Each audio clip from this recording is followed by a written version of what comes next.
Byra screamed in agony, while the bear growled savagely. Stumbling forward and using the rifle as a cudgel, I smote with the butt end with all my might at the back of the animal's head. Fortunately my aim was true, for the bear released Byra and like lightning grabbed the rifle in its mouth, this time by the butt, again tearing the weapon from my grasp. It then started to bite the stock savagely.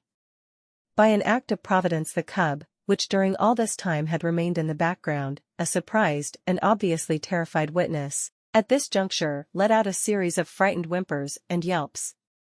As if by magic the attention of the irascible mother became focused on her baby, for she dropped the rifle and ran to its side.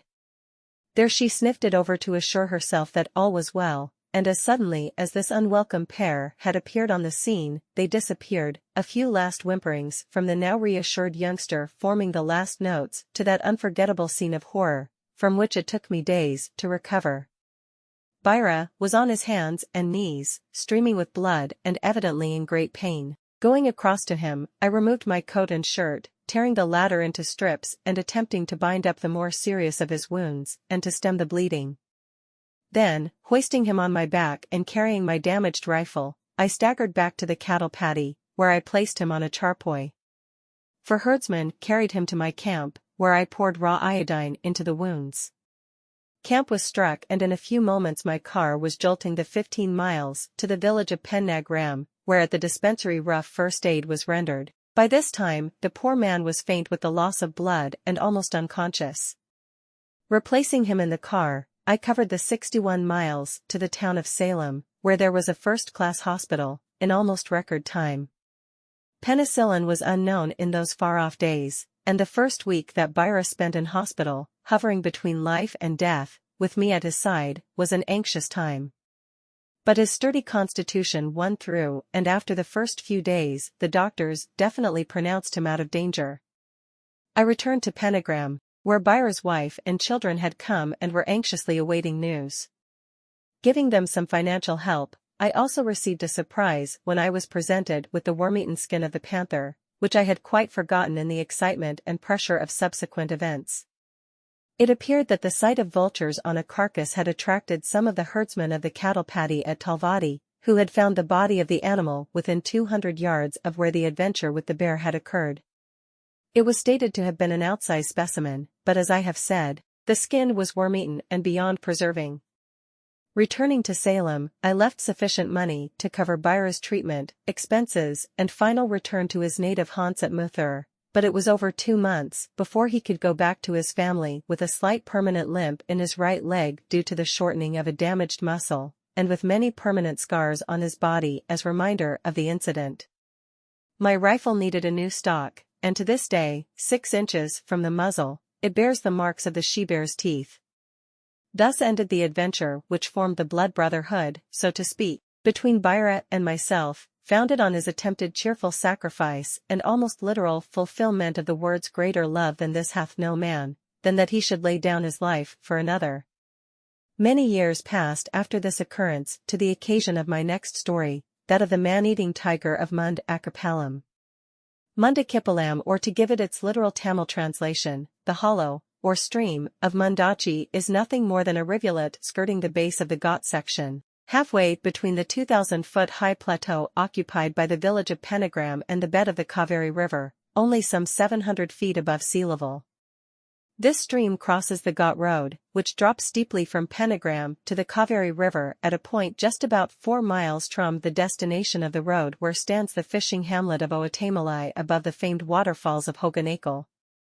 The Forest Department has constructed a well on the banks of Mundakippalam, beside the road, to facilitate the watering of cattle, especially buff aloes and bullocks, drawing heavily laden cans of timber and bamboo, before they begin the remaining 6 miles of steep ascent to Pennagram.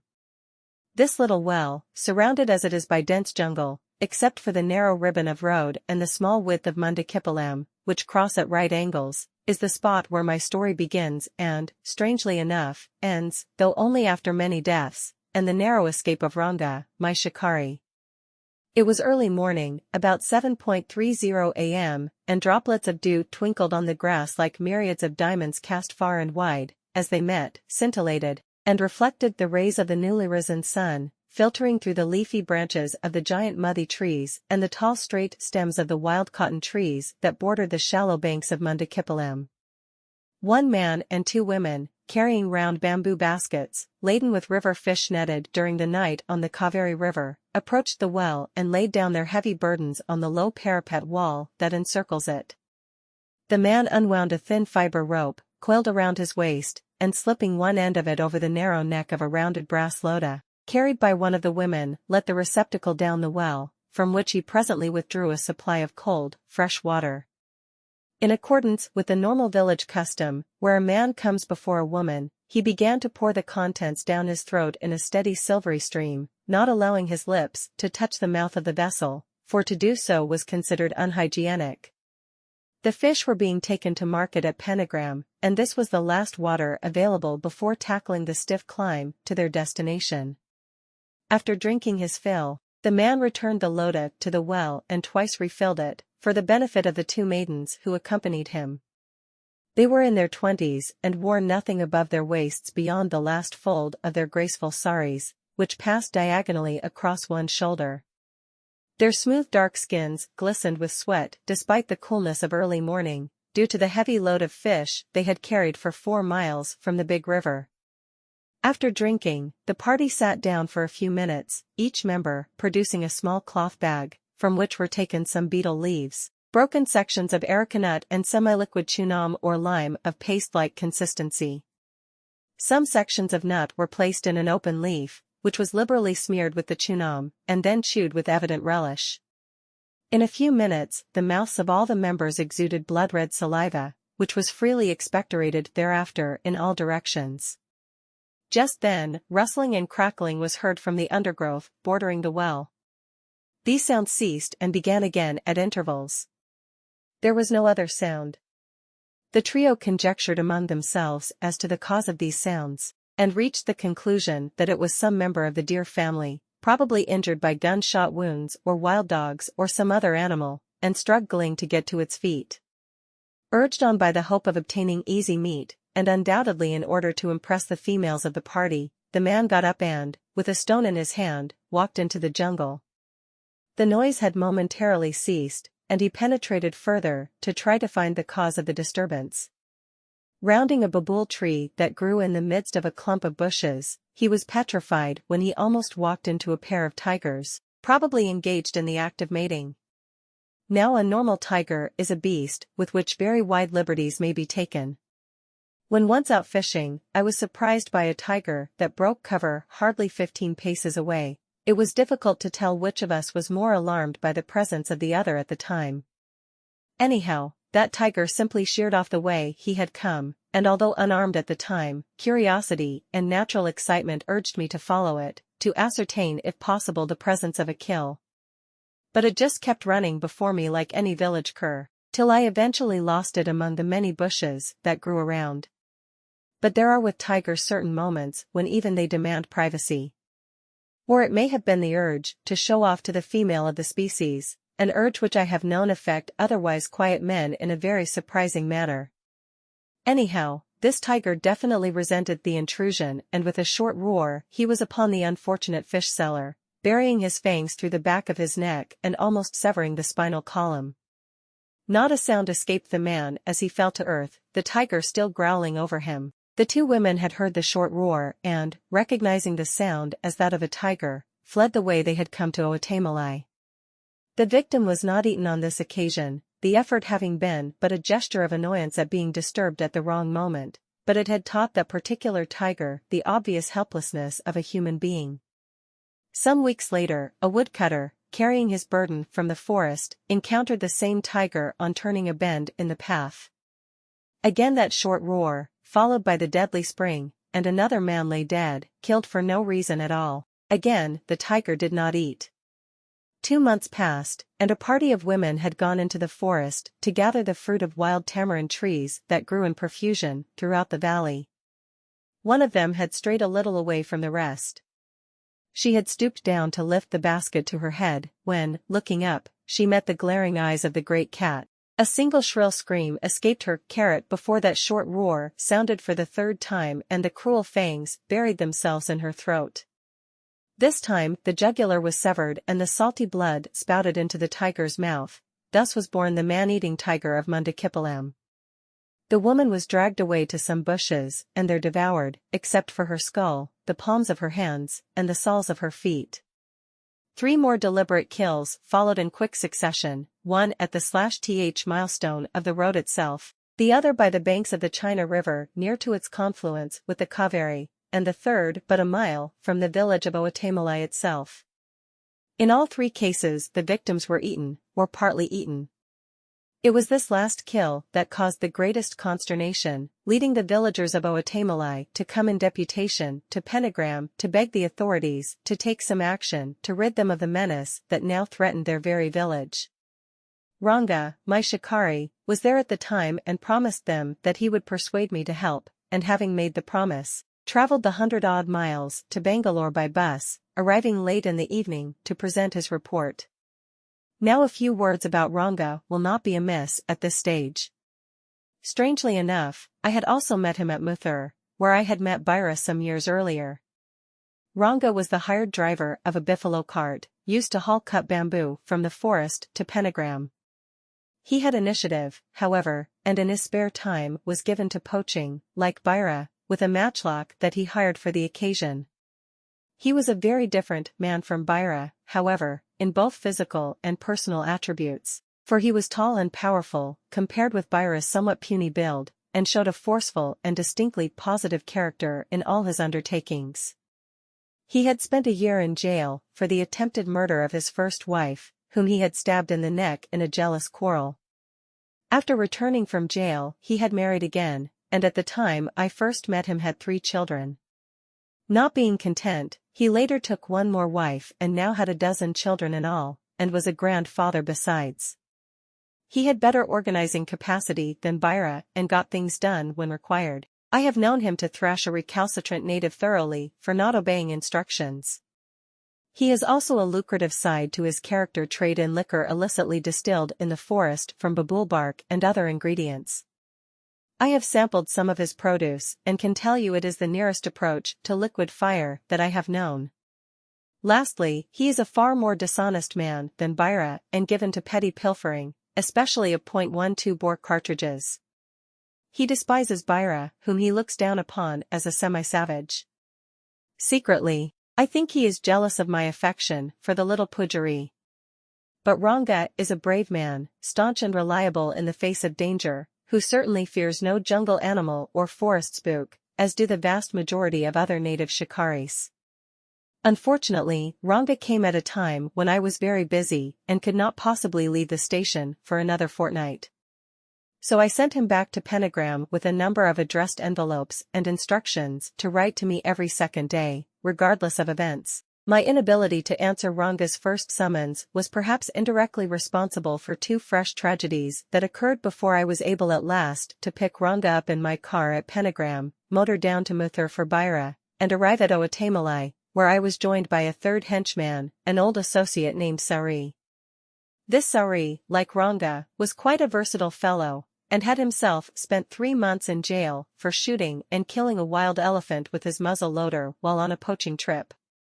The elephant was a half-grown cow and had approached the hide in which Sauri lay concealed. Fearing that it might really tread upon him, Sauri had aimed his musket behind its left ear. The solid ball had only too effectively done its work, and the elephant dropped in its tracks.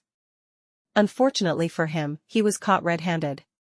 I had been shooting on the Coimbatore bank at the time and had seen and photographed the elephant, which incidentally was how I met Sauri. I was extremely fortunate in being able to obtain the services of these 3 men, as in their varied spheres and capabilities, they presented a vast store of jungle experience and ability. Byra at once volunteered to scout around the neighboring forest, and along the Coimbatore bank, in an effort to ascertain the immediate whereabouts of the tiger. This I emphatically forbade him to do, as being suicidal. We finally compromised by agreeing that he should be accompanied by Sauri, armed with my 12-bore gun, and another man who, very surprisingly, bore the name of Lucas and was a watcher in the employ of the government fisheries department. Ranga was given the job of obtaining 3 baits and tying them out in likely spots. The usual difficulty in obtaining animals was met, but the resourceful Ranga quickly overcame it by threats and other expedients, of which I was not supposed to know. The first of the 3 baits was tied a mile up the China River from where it joined the Kaveri, and the second some 3 miles further on, where Mundakipalam met the China. The third was tethered within 100 yards of the well where the first tragedy had occurred. On alternative days, Byra and his party would scour the forests on one bank of the Kaveri, while I, with a local guide, combed the opposite bank. Ranga, as I have said, attended to the feeding and watering of the baits. In this way we spent 4 days, while nothing happened. Tiger pugs were discovered at several localities, but they were not fresh, and nobody could tell with certainty whether they belonged to the man-eater or some other animal. There was no possibility of driving the man-killer to cattle killing to avoid starvation, by prohibiting the villagers from entering the forests or using the road to Pentagram. To begin with, considerable traffic existed along this road, as it formed a main artery to the many hamlets lying on the opposite bank of the Kaveri. In addition, the forests, particularly on the Coimbatore side, were plentifully stocked with game, to which the tiger could always turn in necessity. In the meantime I endeavored by every possible means to spread the news of my presence and purpose to all surrounding hamlets, in order that I might hear of any fresh kill with the least possible delay. There was then some hope, with Byra's expert help, of being able to track the animal to where it was lying up, or perhaps even to its lair. Beating was out of the question, even if there had been volunteers for the task, of which there were none, as we were dealing with a very bold and clever animal, who would as likely as not add one more victim to his list from among the beaters themselves. Early in the morning of the 5th day, I received news that a man had been killed at Panipati cattle pen, some 4 miles away, late that previous evening. He had gone out of his hut for 100 yards to call his dog, which was missing, and had not been heard of again. We hurried to the spot and Byra was successful in discovering the spot at which the man had been attacked. The great splayed-out pugs of the tiger were soon clearly visible across the sandy bed of the China River as he had dragged his victim across and through the intervening reeds to the borders of the sloping bamboo forest beyond. Here we discovered the remains, almost totally devoured. No trees were available, except for a mighty clump of bamboo that grew some 30 feet from the remains. Inside this I instructed Byra to make me a suitable hide by the simple expedient of removing some 8 or 9 of the stout bamboo stems, cutting through them about 4 feet from the ground and again at the ground level, and then taking out the intervening 4-foot lengths.